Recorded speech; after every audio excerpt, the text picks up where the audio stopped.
Good morning, dear students. This is second period of third chapter.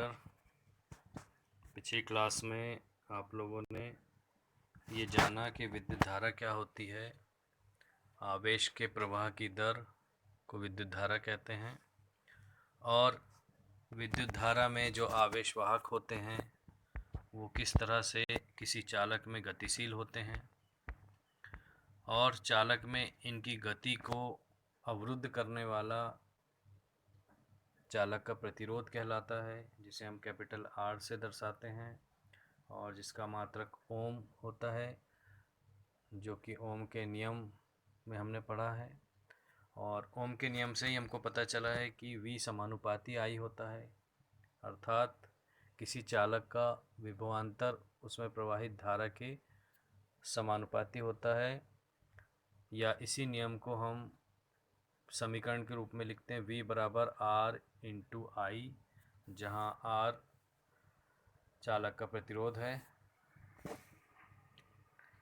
अब इसके बाद हमने इसमें यह भी देखा था कि जब किसी चालक में आवेश प्रवाहित होते हैं, और मूलतः यदि कोई धातु का चालक है तो उसमें इलेक्ट्रॉन आवेश वाहक होते हैं, तो जब ये इलेक्ट्रॉन किसी चालक में गतिशील होते हैं तो चूंकि इलेक्ट्रॉनों की संख्या किसी चालक में बहुत ज़्यादा होती है, तो इनमें जो इनका वेग होता है वो अपवाह वेग के रूप में होता है।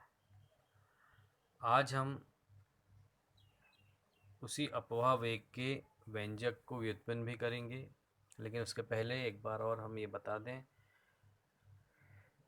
कि ओम के नियम से हमने कुछ ऐसी बातें भी जानी हैं जिससे हमें पता चलता है कि किसी चालक का प्रतिरोध लंबाई के बढ़ाने पर बढ़ जाता है, और किसी चालक का प्रतिरोध उस चालक के अनुप्रस्थ परिच्छेद को यदि हम कम कर दें तो ऐसी स्थिति में चालक का प्रतिरोध उसके अनुप्रस्थ परिच्छेद के व्युत्क्रमानुपाती होता है, या हम ये कहें कि अनुप्रस्थ परिच्छेद को हम कम करेंगे तो चालक का प्रतिरोध बढ़ेगा, और अनुप्रस्थ परिच्छेद या अनुप्रस्थ काट का क्षेत्रफल यदि कम होगा तो चालक का प्रतिरोध ज़्यादा होगा, और अनुप्रस्थ काट का क्षेत्रफल यदि ज़्यादा होगा तो चालक का प्रतिरोध कम होगा। इसको ऐसा समझ सकते हैं कि एक पतला तार है और एक मोटा तार है। मोटे तार का मतलब है कि इसके अनुप्रस्थ काट का क्षेत्रफल ज़्यादा है, अर्थात इसका प्रतिरोध कम होगा। और इसकी जगह अगर हम पतले तार की बात करते हैं तो पतला तार के अनुप्रस्थ काट का क्षेत्रफल बहुत कम है, अर्थात इसमें प्रतिरोध ज़्यादा होगा। और इसको सामान्य भाषा में समझते हैं, किसी चौड़े रास्ते से जाने वाले लोगों की संख्या बहुत ज़्यादा होती है, बहुत चौड़ा रास्ता है, उससे बहुत ज़्यादा लोग जा सकते हैं, यानी कि वहाँ अवरोध कम है। इसी की बजाय अगर किसी सकरी गली में उतने ही लोग प्रवेश करें तो उनको बहुत अवरोध का सामना करना पड़ेगा। तो मैं समझता हूँ आपको ये क्लियर हो गया है कि मोटे तार जो होते हैं या मोटा चालक जो होता है उसका प्रतिरोध कम होता है अपेक्षाकृत किसी पतले चालक तार के। तो ये कुछ परिणाम हमारे सामने हैं जो ओम के नियम से हमने निकाले थे। अब हम बात करते हैं आज अपवाह वेग की, कि किस तरह अपवाह वेग को हम समझें और उसके व्यंजक को प्राप्त करें। यहाँ पर मैं अपवाह वेग को समझाने के पहले आपको एक चित्र दिखा रहा हूँ। चित्र 3.3 में आप देखिए, कुछ ड्राइंग जैसा बना हुआ दिख रहा है। इसमें हम पॉइंट ए से स्टार्ट करके नीली वाली जो लाइन है उसको देखते हैं। ये एक चालक में इलेक्ट्रॉन के वेग की दिशा को बता रहा है। देखिए, अब आप इसको कल्पना करिए, इमेजिन करिए इस बात को कि किसी चालक में जब बहुत सारे इलेक्ट्रॉन गतिशील हैं तो वो कैसे गतिशील हो रहे हैं, वो एक दूसरे से टकरा रहे हैं फिर भी गतिशील हैं। तो टक्कर होने के कारण क्या हो रहा है, संघट होने की वजह से उनकी दिशा बदलते जा रही है बार बार। तो उसी में से हमने एक इलेक्ट्रॉन को ले लिया और उसको बिंदु ए से बिंदु बी तक दौड़ाते हैं, देखते हैं कि वो कैसा गति कर रहा है। तो बिंदु ए से सीधा जा कर के एक जगह पर टकराता है, फिर उसकी दिशा बदलती है, फिर टकराता है, फिर दिशा बदलती है, ऐसा करते करते ये टकरा टकरा के दिशा बदल बदल के बी पर पहुंचता है। ये वो स्थिति है जब उस चालक में इलेक्ट्रॉन गतिशील है लेकिन उसके आसपास कोई विद्युत क्षेत्र उससे संबंधित नहीं है या उस चालक पर कोई विद्युत क्षेत्र नहीं लगाया गया। लेकिन आप चित्र में ही ध्यान से देखेंगे तो नीचे आपको वेक्टर ई दिख रहा है बना हुआ, जिसमें एक एरो भी बता रहा है कि यहाँ एक विद्युत क्षेत्र अगर हम लगा दें जिसकी दिशा दिख रही है यहाँ पर ए की तरफ जाते हुए, तब वैसी स्थिति आने पर उसी इलेक्ट्रॉन की गति और दिशा को डॉटेड लाइन से देखेंगे। आप देखिए बिंदुकित लाइन जो है वो बता रही है, वही नीली लाइन से कुछ उसका विस्थापन हो गया है, कुछ हट गई है दूर। कारण क्या था इसके पीछे कि वहाँ पर हमने एक विद्युत क्षेत्र लगाया जिसके कारण इलेक्ट्रॉन में अपवाह वेग हुआ, और वो अपवाह कैसा है, विद्युत क्षेत्र की विपरीत दिशा में थोड़ा सा हट गया। आप देखो डॉटेड लाइन नीली लाइन से विद्युत क्षेत्र की दिशा के विपरीत दिशा में हटी है और वो बी डैश पे जाके कंप्लीट हुई है। तो ये हमको पता चला कि अपवाह वेग के कारण कैसे किसी इलेक्ट्रॉन का मार्ग परिवर्तित होता है और वो किस तरह से यादृच्छिक यानी कि रैंडम इधर से उधर गतिशील होता है। अब इसी बात को देख लेते हुए अब हम इकट्ठे बहुत सारे इलेक्ट्रॉनों की अगर बात करते हैं तो सब टकरा टकरा के एक दूसरे के विपरीत दिशा में वेग अपना दिखाएंगे और ऐसी स्थिति में उनका औसत वेग हो जाएगा ज़ीरो। चलिए अब अपन समीकरण देखते हैं। तो यहाँ हमने देखा कि जब कोई इलेक्ट्रॉन किसी भारी आयन से संघट करता है तो संघट के बाद उसी चाल से चलता है लेकिन उसकी दिशा यादृच्छिक हो जाती। अब यहाँ पर एक बात आयन भी आ गई। तो आयन क्या होता है, आयन जिसमें से इलेक्ट्रॉन निकल गया है वो परमाणु है ना। तो जब इलेक्ट्रॉन गतिशील होंगे तो स्वाभाविक है कुछ इलेक्ट्रॉन जगह छोड़ेंगे, तो वहाँ जिस जगह से वो इलेक्ट्रॉन निकल गया वो आयन है, धन आयन है और उससे टकरा रहा है इलेक्ट्रॉन। तो टकराने के कारण उसकी दिशा यादृच्छिक यानी इधर उधर हो जाती है। यदि हम इलेक्ट्रॉनों पर विचार करें तो उनका औसत वेग शून्य होगा क्योंकि उनकी दिशाएं यादृच्छिक हैं। और इसी प्रकार यदि ith इलेक्ट्रॉन को हम लेते हैं तो उसका वेग किसी दिए गए समय में अगर वेक्टर vi हो तो हमने देखा कि औसत वेग शून्य होगा। तो ये नीचे जो समीकरण नंबर 1 आप इसको देंगे, ये लिखा है औसत वेग के लिए। जब हम औसत निकालते हैं तो कुल से भाग देते हैं, कुल इलेक्ट्रॉनों की संख्या यहाँ कैपिटल N है और इलेक्ट्रॉनों का जो यहाँ औसत वेग है vi, उसको औसत बनाने के लिए हम दिखा रहे हैं सिग्मा लगा के, sigma i is equal to 1 to n vector vi, और ये पूरा औसत क्या होगा, ज़ीरो होगा। और इसको आप समीकरण नंबर 1 बनाइए। अब आप ऐसी स्थिति पर विचार करते हैं जब इलेक्ट्रॉन किसी विद्युत क्षेत्र में, जैसे हमने चित्र में देखा अभी, तो वो क्षेत्र के कारण क्या होता है कि इलेक्ट्रॉन में त्वरण उत्पन्न हो जाता है। देखो इलेक्ट्रॉन भी एक आवेश है, ऋण आवेश है, और यदि उसको विद्युत क्षेत्र में रखेंगे तो विद्युत क्षेत्र उसको प्रभावित करेगा। कैसे प्रभावित करेगा कि उसमें त्वरण उत्पन्न हो जाएगा। और आपको याद रखना है कि उस त्वरण को हम यहाँ व्यंजक के रूप में लिख रहे हैं, vector A, small vector A is equal to minus E, capital E vector के साथ है, अपॉन एम, समीकरण नंबर 2। ये सूत्र बनता है त्वरण का यहाँ पर इलेक्ट्रॉन के लिए, जहाँ पर माइनस ई इलेक्ट्रॉन का आवेश है, एम उसका द्रव्यमान है। दिए गए समय टी में टी ith इलेक्ट्रॉन पर अपन फिर से विचार करेंगे। अब यह इलेक्ट्रॉन टी के कुछ समय पहले अंतिम बार जब टकराएगा तो मान लीजिए कि टी आई इसके अंतिम संघट के बाद व्यतीत समय, मतलब टकराने के बाद कुछ समय भी व्यतीत होगा ना, मतलब दो टक्करों के बीच में कुछ ना कुछ समय रहेगा। यदि वी आई अंतिम संघट के तुरंत पश्चात का वेग था, अच्छा देखो जैसे टकराएगा तो टकराने से उसका वेग बदल जाएगा। तो वी आई अंतिम संघट है मान लो, तो उसके तुरंत पश्चात उसका वेग क्या होगा, वी वेक्टर वी आई। यहाँ नीचे देखो कैपिटल वी और स्मॉल वी में थोड़ा ध्यान दीजिए।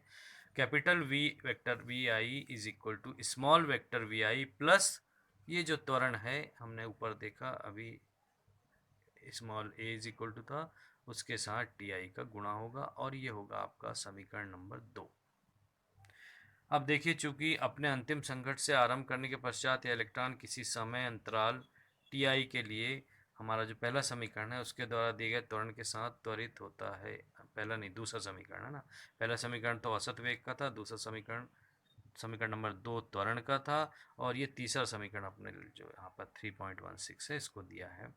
तो इस तरह से हमारे समय अंतराल के लिए समीकरण नंबर 2 द्वारा दिए गए त्वरण के साथ त्वरित अगर होता है तो सभी इलेक्ट्रॉनों का, अब अपन सभी इलेक्ट्रॉनों की बात करते हैं, समय t पर औसत वेग सभी वेक्टर vi का औसत है। देखिए कैसे इसको कैलकुलेट करते हैं हम। और वेक्टर vi जो स्मॉल वेक्टर vi है उसका औसत शून्य है। क्यों शून्य है? क्योंकि संघट्ट के तुरंत बाद एक इलेक्ट्रॉन के वेग की दिशा पूर्णतः यादृच्छिक होती है, मतलब किसी भी तरफ जा सकता है वो।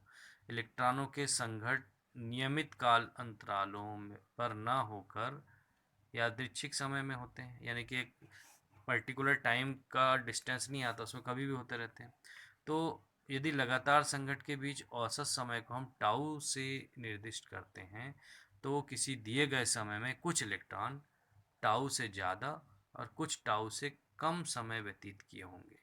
सिंपल बात है, यहाँ कोई नियम नहीं है, बस टकरा रहे हैं और एक दूसरे टक्कर के बीच में कुछ समय लग रहा है।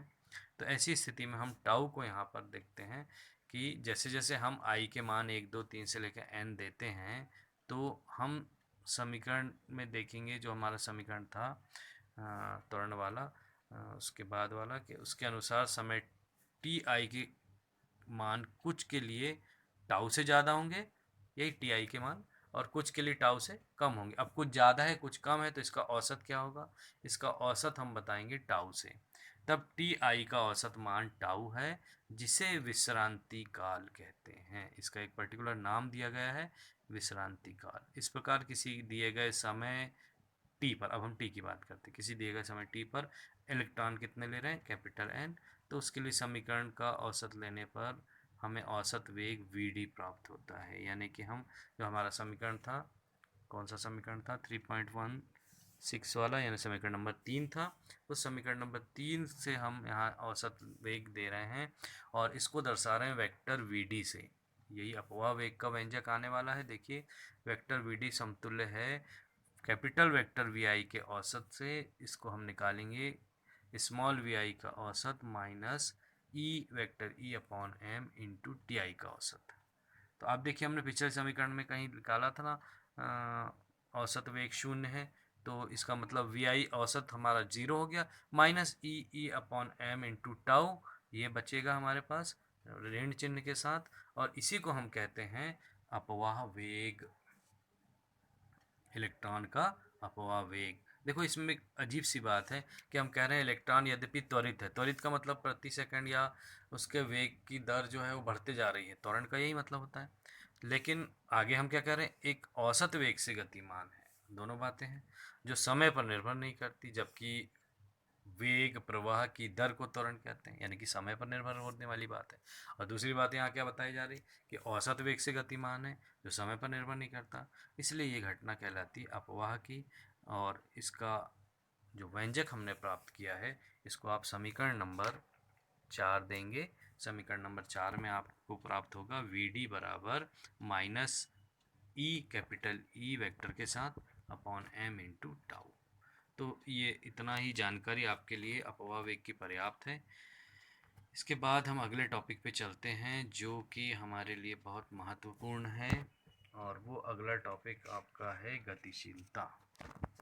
गतिशीलता क्या होती है ये हम देखते हैं। सबसे पहले गतिशीलता किस बात की गतिशीलता? चालकता गतिमान आवेश वाहकों से उत्पन्न होती है, आपको मालूम है। और हम जानते हैं कि धातुओं में गतिमान आवेश वाहक होते हैं इलेक्ट्रॉन। ये बात बहुत महत्वपूर्ण है। धातुओं में आवेश वाहक होते हैं इलेक्ट्रॉन, जबकि आयनित गैस में ये इलेक्ट्रॉन तथा धन आवेशित आयन दोनों होते हैं। और विद्युत अपघट्य की बात करें तो उसमें धन आयन और ऋण आयन दोनों हो सकते हैं। तो ये तो एक जानकारी हो गई इस बात की कि चालकता जो गतिमान आवेश वाहकों से उत्पन्न होती है वो अलग अलग प्रकार के माध्यमों में अलग अलग होते हैं। महत्वपूर्ण राशि है यहाँ पर म्यू, जिसे प्रति एकांक विद्युत क्षेत्र के अपवाह वेग के परिमाण के रूप में परिभाषित करते। कहने का मतलब ये है कि एक संकेत, हमने एक चिन्ह लिया है म्यू, और ये म्यू क्या है, प्रति एकांक। जैसे हमने प्रति एकांक कहा, इसका प्रति एकांक विद्युत क्षेत्र का मतलब हमको विद्युत क्षेत्र ई से भाग देना होगा। किसके लिए कह रहे हैं हम, अपवाह वेग के परिमाण के लिए। जैसे हम परिमाण बोलेंगे तो चूंकि अपवाह वेग सदिश राशि है, वेक्टर वीडी है, तो इसका परिमाण हमको दो खड़ी लाइन के बीच में लिखना होगा, मॉड, जिसको बोलते हैं मॉड वेक्टर वीडी अपॉन ई। तो ये होता है गतिशीलता का व्यंजक, और इसका मात्रक होता है मीटर स्क्वायर पर वोल्ट सेकेंड। गतिशीलता में जैसे ही हम वेक्टर मॉड वी का मान रखते हैं तो देखिए हमारे पास क्या रिजल्ट आता है। जैसे ही आप मॉड वी का मान रखेंगे तो मॉड वी होगा, माइनस साइन हट जाएगा, धनात्मक रहना है क्योंकि हम परिमाण ले रहे हैं, और उसकी वैल्यू होती है V D is equal to E tau E upon M. देखो इसमें से भी ई में से भी वेक्टर हट गया है, चूँकि हम परिमाण ले रहे हैं, उसमें दिशा की आवश्यकता नहीं है। जैसे ही आप वी का मान रखेंगे म्यू वाले व्यंजक में तो ई से ई कट जाएगा, और आपके पास बचेगा mu is equal to small E tau upon M. ये है गतिशीलता का व्यंजक।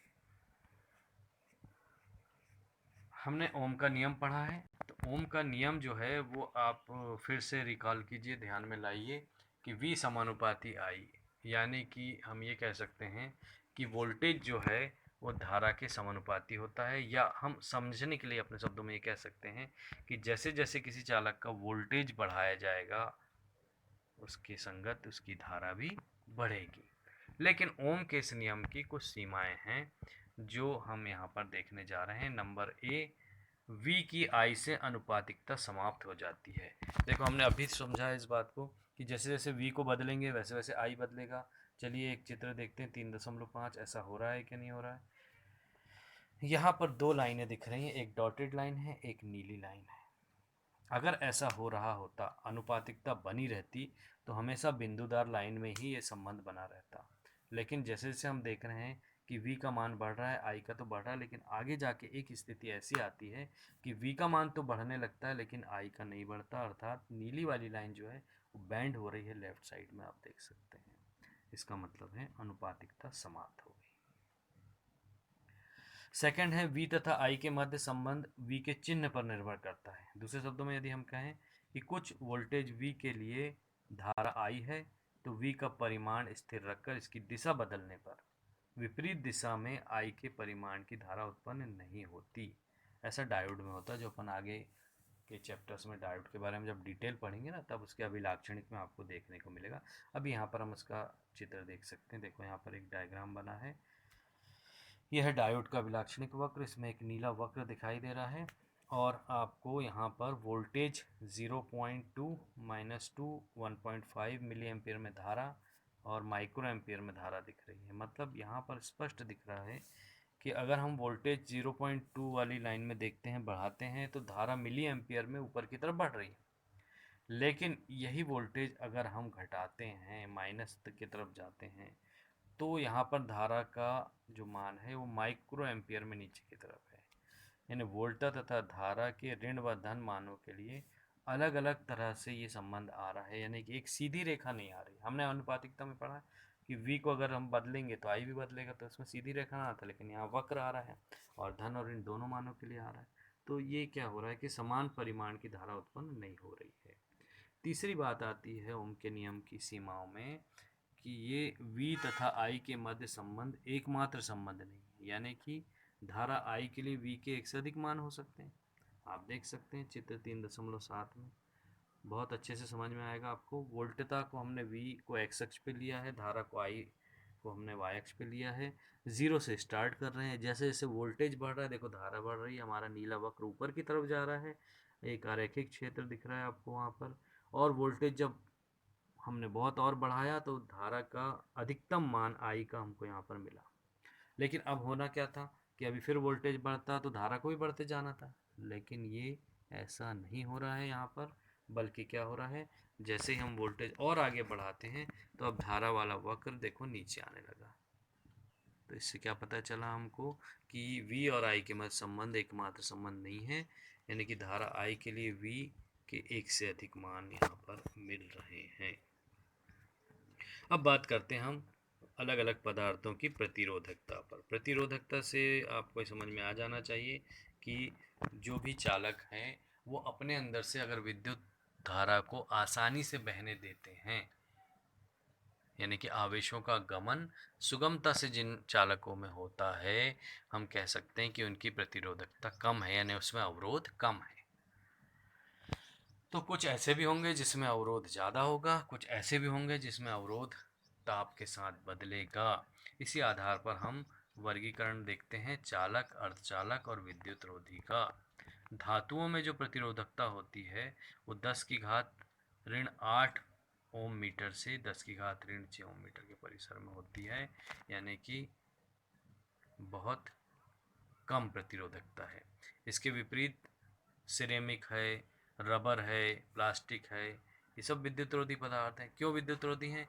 यानी कि मतलब क्या है कि ये विद्युत को अपने से जाने नहीं देते, यानी कि इनकी प्रतिरोधकता बहुत ज़्यादा है धातुओं की तुलना में, बल्कि हम कह सकते हैं 10 की घात 18 बहुत ज़्यादा मात्रा है, इतने गुना अधिक होती है। एक हो गए विद्युत रोधी हो गए, एक हो गए आपका चालक हो गए। तो चालक और विद्युत रोधी के बीच में भी एक पदार्थ है जो अर्धचालक कहलाता है, और इसकी प्रतिरोधकता ताप बढ़ाने पर अभिलाक्षणिक रूप से कम होती जाती है। अर्धचालक की प्रतिरोधकता अशुद्धियों की अल्प मात्रा में उपस्थिति से भी प्रभावित होती है, यानी कि हम ये कह सकते हैं कि अर्धचालक जो है वो चालक और विद्युत रोधी के बीच वाले गुणों के साथ है। देखिए यहाँ पर एक सारणी है, कुछ पदार्थों की प्रतिरोधकता दी है।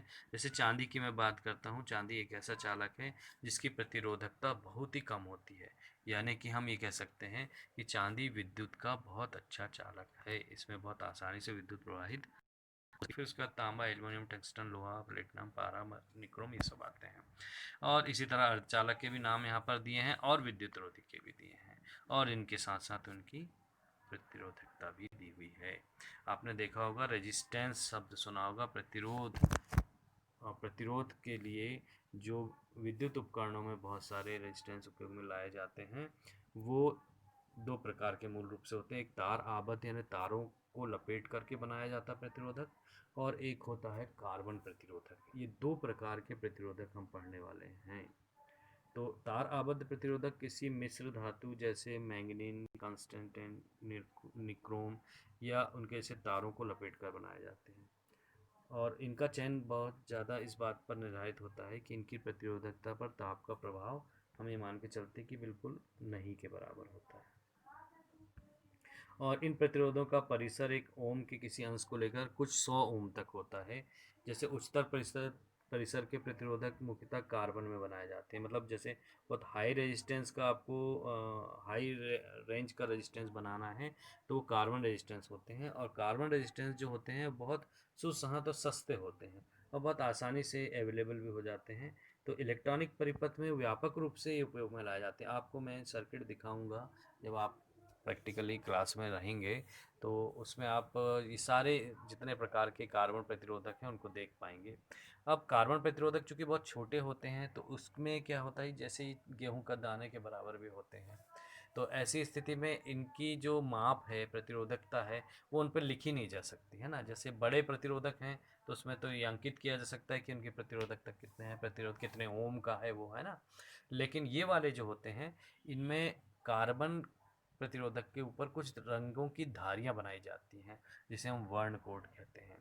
तो वर्ण कोड के आधार पर हम कैलकुलेशन करते हैं कि वो रेजिस्टेंस कितने ओम का, और इसके लिए यहाँ पर आपको एक सारणी दी हुई है। सारणी में आपको क्या करना है कि सारणी में आपको जो रंग हैं उसके सामने उनके कोड लिखे हैं। पहले तो आपको कोड याद करना पड़ेगा, जितने रंग हैं उतने कोड आपको 0 से लेकर 9 तक याद करना पड़ेगा। इसके लिए एक शॉर्टकट तरीका मैं बता देता हूँ, जो एक सेंटेंस आप लोग लिख सकते हैं जिससे हम इंग्लिश में बनाते हैं और आपको याद करना आसान होता है। काला के लिए इंग्लिश में क्या है? ब्लैक। और भूरा के लिए ब्राउन, यानी बी 2 बार आ गया। और लाल के लिए है आर, तो BBR, ठीक है, BBR हो गया। नारंगी के लिए वायलेट, येलो, ग्रीन, ब्लू, ऐसे सब के फर्स्ट अल्फ़ाबेट ले लेते हैं हम, तो इससे एक सेंटेंस बनता है। क्या बनेगा?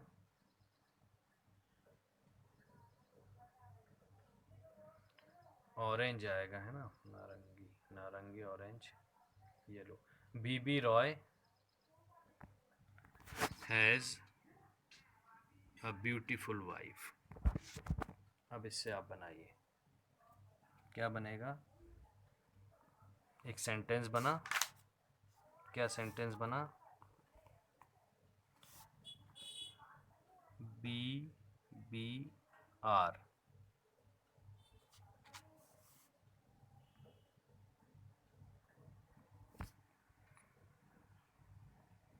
चलो पहले तो आपको ये इसके बारे में और जानकारी बता दूं, फिर मैं आपको ये बताऊंगा कि वो सेंटेंस क्या होगा।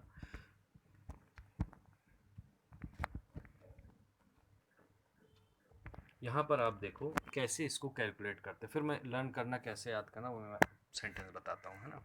तो इसमें आपको प्रतिरोधक के ऊपर जो लाइनें खिंची होती हैं उनको देखना पड़ता है। जैसे यहाँ पर एक चित्र आपको ये दिख रहा है, इसमें आपको कितनी धारियाँ दिख रही? 4, है ना।